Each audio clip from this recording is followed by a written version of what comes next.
Hey everyone, welcome to Drifting on Purpose, where we explore the ebb and flow of the uncertainties of life and how to authentically navigate them. We are your hosts. I'm Addie. And I'm Azriel.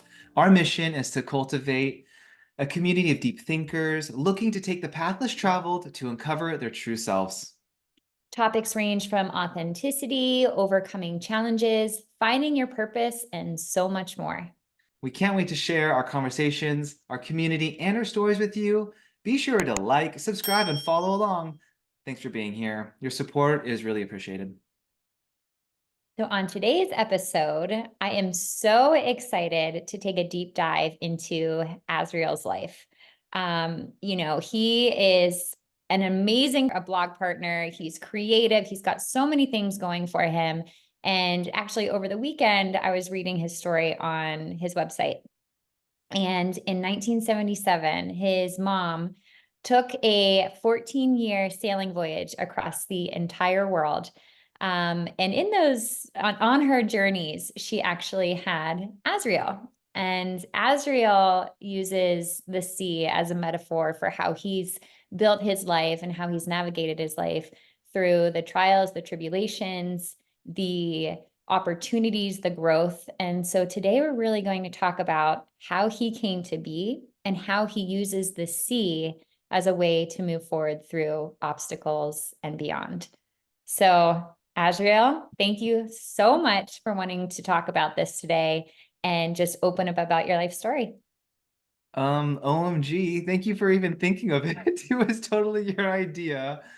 And I was really honored and excited that you wanted to explore this and go deeper with this and how I came to be, how I came to pass. I love it. I mean, it's such an interesting story. And I think we talk about life being such a great adventure.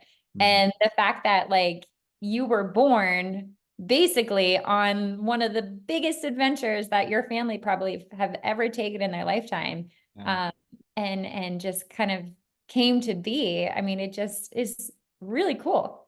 Yeah, it is, you're so right. So many people talk about adventures of the lifetime and they imagine exploring the world and all these things, but most people never ever even get close to it. Some Mhm. people don't even travel outside the United States. Some people don't even go outside of their estate. So to have that family history and that origin, it's really remarkable for sure. And the stories that my mom will tell me at times, I'm like, it's just like, did that really happen? Are you sure?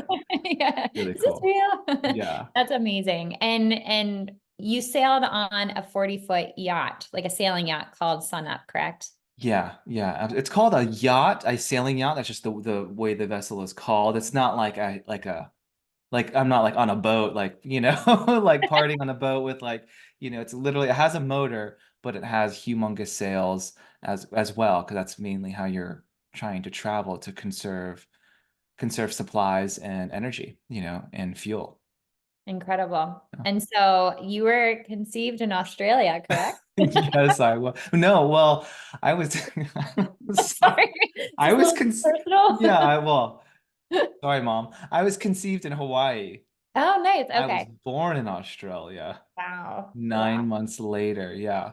So how it really started is my grandparents. So my grandfather, Mhm. um, Ed, he was this incredible human being and kind of like larger than life kind of human. He was at one time like in the Merchant Marines. He was a hairstylist. He Wow. was him and my grandmother were like the first group of people at Venice Beach. Like I've seen a picture of him like super jacked and ripped, like holding my grandma with one arm in That's like little amazing. speedos on Venice Beach. And then he became a fireman, but like in the harbor, so like on the water. Wow. And a lot of things ensued. They got really heavily involved in the crazy, like this Catholic revival religion there, and a lot of stuff, and a lot of crazy stories. Yeah. But he ended up eventually just trading his house with all its furniture for this boat called Sunup. Wow. And he had Wow. 5 children. My mom is one of 5. And he's like, well, I have a crew. That is And incredible. so let's go. Now, how has your mom ever told you about her experiences on the boat? Was she Mhm. excited? Was she nervous? Kind of what was Yeah. her take on the whole experience? So when they first took off, they waited till her and her sister, they were the two youngest, Okay, to graduate high school. cool. And so that's how they kind of took off. So they first started going taking trips to Hawaii. That was like their trip, to try to get there. And that's a long journey Yeah. in a boat. So they are doing this thing, and then they're going around to like Micronesia and Polynesia, like all these different places, and they're using Hawaii as the base. So they would go to Hawaii, they would Hmm. stock up, and then would go out and stay for months at different islands and island hop and things like that. And so for her, she was partying. She was Yeah, of having the time of her life, course. Yeah. because she was young and, was on this boat. And there definitely were scary times and storms that were really scary. And when she had me, even later, much later, on the journey, that she told me that she would be holding me and waves would be coming over the bow and like over thing. And she was, that's more scary when you have a little one Yeah. than when you're Yeah. just like 19 or 20 partying on the boat. But Right. yeah, Yeah. Right. yeah. Wow. That's incredible. And I know just on your website you tell this story and you tell it so well, but you sort of use the sea as a metaphor for how to get through hard times, how to get through obviously great times as well. But trying not to use autopilot to just sort of determine your circumstances and Mhm. not to just drift, but to try to drift on purpose. Yeah. And so, where in your life have you used this metaphor to sort of help you move past certain obstacles? Well, it's definitely been more recent where I can, in retrospect, right? We look Mhm, back on our life and we're like, oh, that's where I did this. That's where that happened. And so more recently to say, wow, there was so much of my life that I just allowed to happen. And mhm, I never took a stand or decided which direction I wanted to go into. mhm, I didn't have a direction. I didn't I didn't know who I was or who I wanted to be when I grew up, mhm. quote unquote. And so I didn't make decisions and I allowed circumstances to make the decisions for me. Um, and it's so funny too. It's so ironic that I had a nickname, in my 20s with my fun friends that I would be called the plan. And like, but I wasn't making plans. It was like more in the moment. It's like, okay, we want to party here. Let's call these people. Okay, we need to go here first and do this thing, So like I was like one like dictating this Yeah. idea, but I wasn't planning my own life or my own future. I Yeah. was too afraid to decide to reach out to people, to even try to do the things I wanted to do for fear of failure, for fear of ridicule and judgment. But so in saying that, then I met someone Mhm. who was like, "Oh, they're strong." I thought I was like the strong force of a person, Yeah. and but they were really strong, and I really gravitated towards them. And they had a plan, they had an idea, they had a direction. I was like, "Oh, I need that." Okay, they have it, so I'm just gonna do what they want to do then, and Mhm. I let them kind of steer and drive the ship. But unfortunately, that ship crashed into the rocks Yeah. and was obliterated and sank to the bottom of the ocean. Well, that is a metaphor. Yeah, truly. Wow. Yeah. Yeah. So I like how you're saying drifting versus drifting on purpose now and saying, well, I was truly drifting. I really was like a castaway on a raft and just like, okay, cool, let the waves take me wherever and the current take me. And that was fun and great when I didn't have a ton of responsibilities and I didn't, care for these things. But now that I have a family, I have all these responsibilities, it's like that's not working. Right. So I need to have a goal, I need to have a plan, but I also need to be aware that life is happening and unfolding for me. And so Mhm. that's where like this drifting on purpose idea for me comes in. It's like I had all these thoughts about drifting on purpose. Jellyfish Yeah. drift on purpose. Mhm. Pollen drifts Mm. on purpose, right? Mhm. Mushroom, the spores of the mushroom drift on purpose. Yeah. Little spiders, when they hatch, they all go into the wind and they'll drift on purpose. Yeah. So there's so much. there's so much idea to this drifting on purpose. It's like allowing it. That's part of the process, is to be Mhm. able to go and grow organically and take you there where you need to go, Yeah. but being more purposeful in direction and having a desire to go somewhere. Yeah. I mean, that totally makes sense. And, you know, I think it's common for people in their teens and in their 20s and even in their early 30s to kind of feel directionless for a while because, Mm, you know, you're coming out of being with your parents, right? So they're raising you, and then you enter into your 20s, which for me was a decade of exploration and renewal and rebuilding and tearing down. But I still felt very directionless. I still felt like you, like my circumstances were being dictated just by others and not really myself. And I was taking too much of other people's opinion into my own happiness. And I was like, I why am know. I still feeling that? Like there's something that's not clicking, something doesn't feel right. Like, what is it? And you know, I recently read somewhere that like between the ages of like 35 and 45, that's when people kind of have their spiritual awakening. That's kind of when they step into, okay, you Thank know, God. Sorry. let's hope. I Yeah, know. let's God, hope. please. Yeah, because it is so needed. And, you know, it's a time of questioning your morals and your guidance and your family, all that stuff. And I feel like it's like you're mature enough and you've had a lot of personal experiences to sort of help to open your eyes a little bit more. Yeah. Um, but yeah, I would say like it does take time, and I was drifting on purpose, or drifting, not drifting on purpose, for quite some time. And it wasn't until, and I love how you said that your boat crashed on the rocks and it sank and it was obliterated, because my awakening came at a pretty big cost, and that was my divorce and Hmm. the public scrutiny and Oh, everything that came with that questioned my entire self as I knew it. And so sometimes we have to go through these really, really hard times or experiences to have that like wake up moment. Do yeah. you feel like that's Yeah, it's oh? funny you say that. And I'm thinking, going back what you just said just a minute ago about the 35 to 45 when you have the spiritual awakening. And Mhm. thinking when so I'm 41, so my mom's like, okay, the 40s are the best, she was telling me. And I'm like, what? Are you sure? I love your mom. Oh, thank you. I don't know Uh, your mom, but I yeah, think she's amazing. I mean, we're Instagram buddies now, so shout out. shout out. So she was like, the 40 is the best. I'm like, okay. But what you just said is so true, because I'm coming to terms with a lot of things in my life. And I'm Mhm, coming to terms with, okay, shit's hard. I have mhm, to do hard work. mhm, Oh, but that's actually the path. The hard work, there's no secret side route. Going through the path and the hard path is the easiest route, mhm. actually.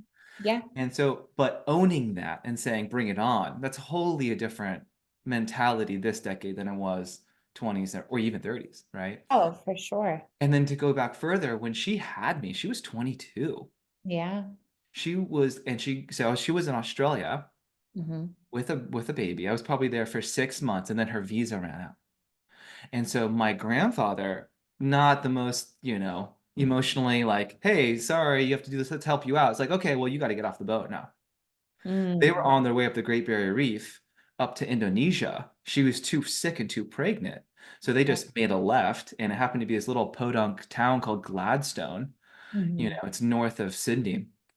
And so she had me there in this little tiny town. And then 6 months later, her visa ran out. And they're like, we're going on. We got to go to Indonesia. See ya. Wow. So she had got kicked off. He gave her some money, all of her belongings in a sail bag, literally a bag that you keep a sail in, Yeah. and literally all her belongings and me on her hip at 22, and said, Wow. see you later. And this is 1982. There's no email. There's no Yeah. texting. Just got goosebumps. Writing letters, is like the way that you communicate. Calling was even rare. It wasn't like easy. Mhm. And so she just had to go herself to the Sydney consulate and get, all the right paperwork and stay downtown Sydney when she was like scared. It was scary for her. And then Absolutely. she just flew back to Hawaii. and knocked on her old boss's door Mhm. and just, can you imagine just someone you haven't Wow. seen in a long time just shows Yeah. up with a kid? Yeah. Wow. It's such a crazy thing. So she just like, like not knowing what to do. Yeah. And then she eventually flew back to Southern California in Orange County. That's where Mhm. she's from. So that's where I, grew up. Yeah. And started living with her brother who was living there, and then got a house and all that stuff. But to all to say, 20s were so uncertain. Mhm. You're still figuring yourself out, finding yourself out. So for her to go through that being a single mom, it just moves me as a single father, Yeah. how Yeah. hard and how challenging things that I'm facing are. But I can't imagine it doing it like that at that time and that age. And Mom, I give you so many props, care about you, and just so impressed. And to all the mothers, single mothers, doing it the way they're doing it, and doing it out of love, Mhm. doing it such out of love first. It's just so incredible and moving. So for her to tell me that the 40s were a big deal, I'm like, oh, she's been through so much bullshit Yeah. and Yeah. trials Right. and tribulations. For her to say, yeah, 40s are good, I'm like, okay, I trust you. I own that. Yeah, that's incredible. And yeah, props to your mom. I can imagine, being 22 in a foreign country with a child, all my belongings in a sack and having to figure it out. Yeah. And like having your family be on a boat where you can't even access help or just even the emotional or mental support. So that's incredible. Yeah. Good for her. Good for her. So, Yeah. wow. Oh my gosh. Well, what kind of obstacles do you feel like you've struggled with the most? What obstacles have I struggled with the most? Mhm. That's a deep question, Addie. I'm just going right for it. I appreciate it. Okay. What's first coming to mind is probably belief in myself and who I am and my abilities. As I Mhm, stated before, drifting in my 20s was because I didn't know who I was or what I wanted or what I mm, could even offer. mhm, I didn't, I tried to apply as a graphic designer, but I'm like, I don't have skills. I was self-taught. And trying to apply to anything else corporate, would never do that because it was a whole world shrouded in mystery to me, and I was separate. I thought I was less than, and I wasn't good enough to be a part of it. And of course that's not true. I mhm, was the one that thought that because of my upbringing, because of my environment, because of the shit that I'm telling myself. mm, So I think the biggest obstacle is belief in myself and belief that I have something of value to offer the world. mhm, And I believe now in my late 30s and now 40s is that I've been able to find my value, not just to find it, but to own it. yeah. And you really do own it. I mean, you come across as so authentic Mhm. and just so incredible, and your advice is so sound, and you can see the excitement when you talk about your work, and I think that's incredible. Not many people Thank get you. to experience that, and I'm sure you don't experience that all the time, but it goes back to what Tom Morris was saying, like if you don't find purpose or you don't find joy in what you're doing, it's time to make a pivot. Um, Mhm. but I see you shining right where you are. And I think that's so incredible. And to own not knowing who you were in your 20s and to take that leap and take that step forward to finding who you are is incredible. And it takes a lot of courage to do that too. And so I'm excited for you. And I just think your life is headed in a direction that I can't wait to see how it unfolds. So, Thank you so much. oh my gosh. That's so nice. I'm so grateful to you. Thank you so much for those words. They mean the world. They really do. And it made me realize it's like, okay, well, how did that happen? How did I just like how am I Mhm, able to even identify that? It's like, oh, because I have one of the hardest challenges ever when my ship really sank into the mhm, bottom of the Mariner's Trench, like the deepest part of the ocean. I was in the deepest depths. That's when I was able to really say, who the hell am I? mhm, What do I stand for and what do I want? And I took the time to figure it out. And Yeah. not just alone. I reached out to people. I said, I need help. I'm hurting. I don't know what I'm doing. Help me who discover what I need next. And so by reaching out, speaking to people, being surrounded by people was really helpful. So if anyone's in that place right now, ask for help. Tell Yeah. someone you're hurting. Tell someone you need that help. Find a partner, find someone Mhm. that can encourage you and say nice things to you. But thank you. Thank you so much for wanting to do this and talk about this. It means so much. Thank you. You are so welcome. And like I said, your story is incredible. Your mom's story is incredible. And I'm sure she's instilled so many nuggets of wisdom upon you, and using what you know to really bloom into your own space is just awesome to see. And so I'm just very happy for you. Thank you. Thank you. Thank Oh. you. And one thing I did want to talk about, before we wrap up, is you did mention fear as a Mm, driving force to feeling like you didn't know who you were. Um, and, Tom Morris talked about that in our last episode, and how fear is really, it shouldn't be a driver. Yes, of course, it should drive you out of harm if you're right. feeling like you're gonna, if you need it. But anytime you start to bubble up and you feel that fear, there's a deeper message in there. And like you said, the obstacle is the way. And so maybe for any of you who are listening, who are sort of struggling with that fear and coming into that fear and letting that fear own you, try to change your perspective and see it as an opportunity for where you can improve, or where you can grow, or who you can reach out to help you find that broader purpose. And so don't just drift, but again, drift on purpose. Mm, Set your sails and just go out and just have that great adventure. mm. Love it. Thanks for catching us on another episode of Drifting on Purpose. Be sure to subscribe, like, and comment so we can continue to cultivate a community of deep thinkers. We'll see you next week. Bye for now, guys.